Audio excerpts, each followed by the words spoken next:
401 AD, the Western Roman Empire was still so large that it stretched from Britain all the way to Libya. And so anyone at the time couldn't have imagined it completely disappearing within the next 75 years. Ever since, historians have tried to answer the question of why the Roman Empire fell. There have been many theories, including army ineffectiveness, declining health of the population, economic fragility, the emperors and their power struggles, Christianity, and of course the barbarians. However, all these theories haven't considered the makeup of society itself and what holds it together. And so, by re-evaluating the fragmentation of the Roman Empire, we might want to consider what it can teach us about ourselves. By the time of the Western Roman Empire's downfall, the emperor was all but a puppet, and so his abdication was largely insignificant.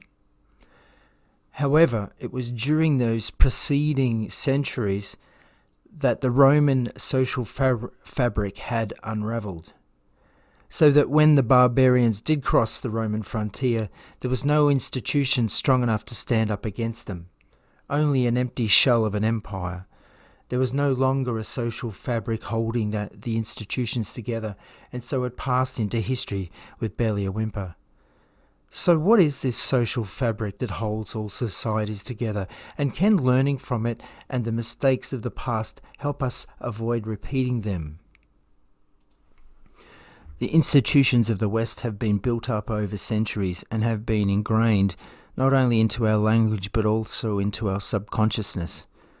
So much so that we hold these without question, even against our own inclinations. And yet at the same time, society is always in flux, it's always changing. But so long as there are enough of a collective buying into it, it can keep transforming and even increasing complexity, while at the same time discarding anything that becomes obsolete. Take, for example, money. We assign it a function with linguistic representations, which allows us to trade, etc. And then upon that we can build with greater complexity and end up with things like stock markets and corporations, etc. To the point that we don't even use physical representations for the money anymore. It's all virtual. Now, if these functions, though, assigned to both objects and people, only have that function so long as we all agree, which John Searle calls collective intentionality. By assigning functions to people and objects, we create the institutions that make up our civilization. These institutions have some resilience, always evolving along with society, but only so long as there is a collective intent holding it together. Once that is divided or gone, these institutions, which were once bedrocks, are no longer able to function and hold back the barbarian horde. The question is then, is the social fabric of the West unravelling in a similar way to the Roman Empire? And if so, what can we learn from it? Now, according to Karl Marx, society was just a class struggle between the haves and the have-nots, with the means of production being the key to controlling society.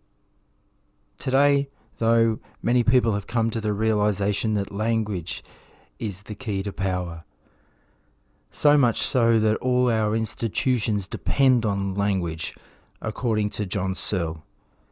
He even suggests that if one could control language, then one could reshape society however they liked. To a large degree, I think he's right, though he isn't taking into account the subconscious level, which Jordan Peterson demonstrates that there's patterns of being that are being shaped by our subconscious over long periods of time and outside our direct control. But at the core is still language, which everything is built with. And once there is no longer agreement on the meaning of words or the status functions assigned to objects, then there is nothing left to hold it all together. During the Golden Age of Rome, the Pax Romana, the Emperor Hadrian famously travelled the width and breadth of the empire, ensuring there was an adequate defence against a threat from without. This whole frontier system, though, eroded over time as circumstances changed and a realisation that most of the threats were coming from within and not without.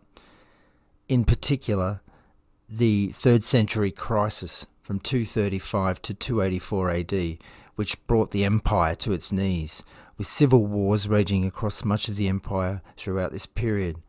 But for much longer time, there had been a growing ideological civil war, pitting pagan against Christian and Jew, which only further eroded the institutions which held their society together. Even if the numbers who were killed during the Great Persecution from 303 to 311 were inflated, the social fabric was ripped open even further, and despite the victory of Christianity, was never able to heal. Many think the same today, that Western system is too big to fail, that people won't let it fall, that the institutions built up over centuries will hold it together, and shifts towards the extremes all but impossible. But these institutions that make up our society are only as strong as our collective intent. Our society seems completely divided, and therefore, is there enough collective intentionality in our institutions if there were something more severe to come along than hackers shutting down pipelines or a ship getting stuck in the Suez Canal? The Roman populace were sedated with a steady diet of bread and games. A grain dole had begun around 100 BC in ancient Rome and continued for up to 700 years, and it supplied grain and later bread for the poorest citizens. And this, of course, had unintended consequences as it de-incentivized the populace to work.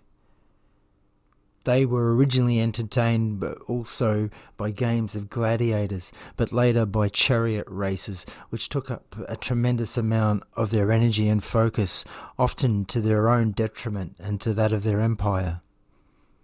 Today, people are being paid to stay at home, even before the pandemic hit, making a large portion of the population more and more reliant on government handouts, which shouldn't be in the business of trying to shape society.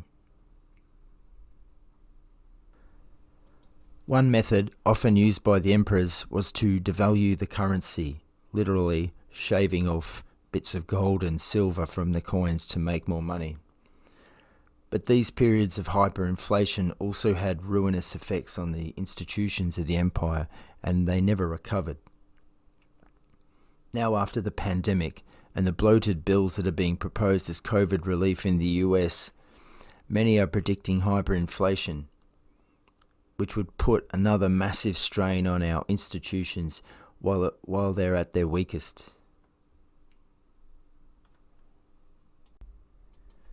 The Roman Empire was, for its whole existence, divided by the Greek and Latin languages, but it doesn't seem to have been the main cause of problems. Instead, the Roman Empire from its 1st century AD became increasingly divided by religion, primarily between the polytheist pagan and the monotheist Christians and Jews, and then later between the Christians themselves. Ultimately, the two sides were ideologically opposed, as neither side could accommodate the other's version of reality. The Christians, as with the Jews, were unable to worship a human emperor and remain true to their faith, while the pagans' belief was that the civic duty was to be carried out in sacrifices to one's emperor for the good of their society, and an unwillingness to do so suggested treason. They were not only further divided by class, but also many by allegiance to initially 4, but ultimately 2 chariot racing teams of the Hippodrome. Not only were these teams politicised, but they were also had religious elements, as stated before. But these rifts through society to the point of open fighting in the streets, if those remaining Roman institutions no longer had a collective intent holding them together, it might explain the dramatic decline of the Western Roman Empire. Likewise, Western society is divided today. Is there still enough collective intentionality remaining to hold it all together if a big shock did come along? Like the Romans, are we not also divided by our understanding of reality? Many on the left believing that their subjective view is reality and things like consciousness and morality are only subjective, while on the other hand, conservatives believe you can use evidence to better understand reality. These two differing views are unreconcilable. Despite 21st century philosophy having put this argument already to bed, and the ample evidence surrounding us in our modern technological world clearly shows that we can use evidence to better understand our reality. These people who do have this subjective-only view of reality, however, are already mainstream and running our institutions. The head of the UN, Antonio Guterres, the US administration, as well as many in Europe, all believe that our society is patriarchal and needs to be somehow remedied. Thus many are seeking or feel obligated to transform what they regard as an unjust society into something better, whatever that is. People are being taught to see the system as systemically racist from the outcome, and therefore it needs to be torn down. See my previous video about systemic racism. And so political violence has become mainstream in 2020, with the open threat that if they don't get their way, they will burn it all down. The Romans purged their military of Christians and then later on of pagans in an effort to maintain loyalty, not understanding though that these institutions rely on the collective and cannot otherwise function normally.